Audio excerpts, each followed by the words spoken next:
Hey guys, it's Rose. Today it is time for a haul because it was the annual library book sale where I am, which is an enormous sale, just thousands and thousands of books that are all under $1, and it's awesome. And I did one of these last year, actually, one of my first BookTube videos, so I will link to that below just for fun. I have a huge haul, so I'm going to try to get through them as quickly as possible, I promise. Black House by Stephen King and Peter Straub. I will admit I largely picked this up because it's Stephen King, and my husband loves Stephen King. I also got it because I kind of enjoy seeing writers work together. I find it really interesting. Uther by Jack White. This is got Uther Pendragon, obviously, Arthurian legend stuff. I absolutely love Arthurian legends. I think that they are so beautiful and so fantastic, and there are so many different variations on it, and it just makes me so happy. So I'm really excited about this. Another one in the Arthurian legends is The Mists of Avalon by Marion Zimmer Bradley. I've actually read this entire series. I just got one of the early ones from the series the other day, and I love it. I'm just really happy to own this book again, and I'm probably going to reread it really soon because it is my favorite retelling of Arthurian legend. Another Stephen King, The Mist. This is a classic. I have not read it, again, mostly for the other half, but I am starting to like horror after this month's reading, which is kind of cool. Some more horror, 2 books by Dean Koontz, False Memory and Velocity.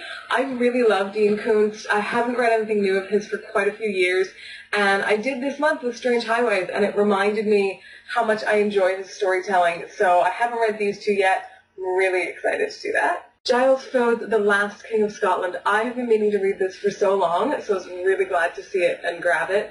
It was made into a movie. It is about the rule of Idi Amin in Uganda. It is a true story. It's fiction based on a true story, and if the book is better than the movie, as they usually are, then this should be an incredible book. A Place to Call Home by Carol Matthews. Sorry, the light's so bright that I can't really turn it to face you.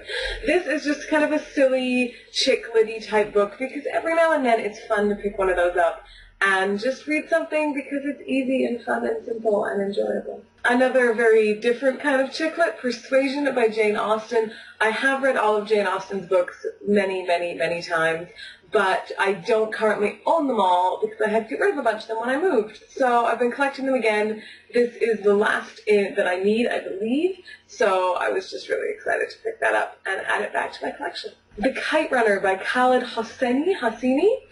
This is another one that has been on my I should read that list. I don't like to call it a TBR pile because I want to actually be able to read those books, but my should be read pile. SBR pile? Does that work? I think so. Very, very famous book. I've been meaning to read it for a long time, so again, had to grab it when I saw it first. Anne Rice's The Wolf Gift. This is actually a werewolf book by Anne Rice, who is usually known as the queen of the vampire books. But I really enjoyed reading a lot of her this month, so I thought that this could be an interesting one to try. This is also, interestingly, a really new book of hers. It was only written in 2012, so maybe she's done all she wants to with vampires and is moving into werewolves. In any case, I'm really interested to see how this one works. Sticking with wolves, Bad Wolf by Mele Neyhouse. This is kind of a murder mystery twist on Little Red Riding Hood, and I love seeing favorite old characters be given new twists and new stories. So this, I'm hoping, will be really good.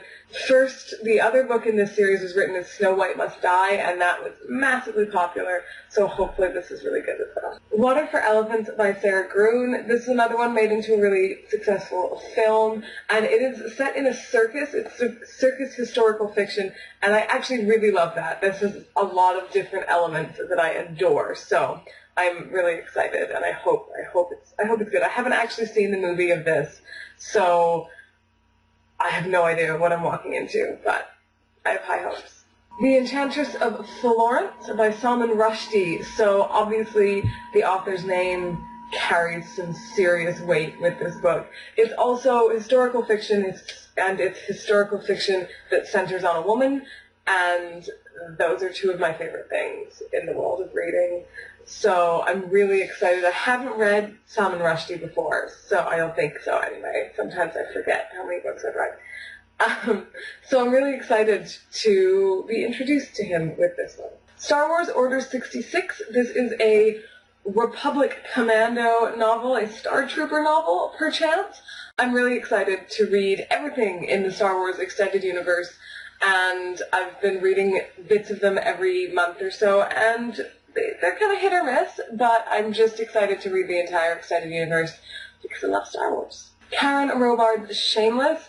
I will shamelessly admit that I just picked this up because it's historical fiction and it has a pretty cover, and I love collecting historical fiction, and even if some of them are a little bit trashy, I still enjoy them. So I hope this isn't. I hope this is a more serious side, but either way, I will just pick up any historical fiction I can find. You can't see this one properly because it's got a little barcode that's scratched out. It happens with the library books. It's called The Dog Who Ate the Truffle, and it's by Suzanne Carriero, and it's a combination sort of recipe book and memoir book from her travels in Umbria. And I really love cooking. I'm something of a foodie, and I really enjoy books that combine story and recipe. I find them much deeper, and I get more into the idea of making that food. So I'm kind of excited about this one. I did also grab a couple Gordon Ramsay cookbooks, but I'm not going to talk about those because they're non-fiction and they're just cookbooks. Elizabeth Gilbert, The Signature of All Things. I really enjoy Elizabeth Gilbert, her writing, but also just her on social media and the way she puts herself forward. I just actually picked up for my e-reader her nonfiction book, Big Magic. I'm going to be reading that next month, and I just thought that I would love to give this one a try as well. This is Diana Gabaldon's Written in My Own Heart's Blood. I actually already have this on e-reader because I am reading the Outlander series right now, and they're amazing, and I love it, and I cannot wait to get to this one. I picked it up because I have a feeling that I may actually just want to sit down and devour this in one go, and when I do that, I prefer to do it with a real book. Also because this is a little family tree in it. I can't give you a better shot because I've got the lights on really bright right now, but it's got an amazing family tree for the series, and sometimes it's really nice to see that visually. It's also it's a very pretty big hardback book, and even though it has this ugly blotch on it, I couldn't resist picking it up for 75 cents.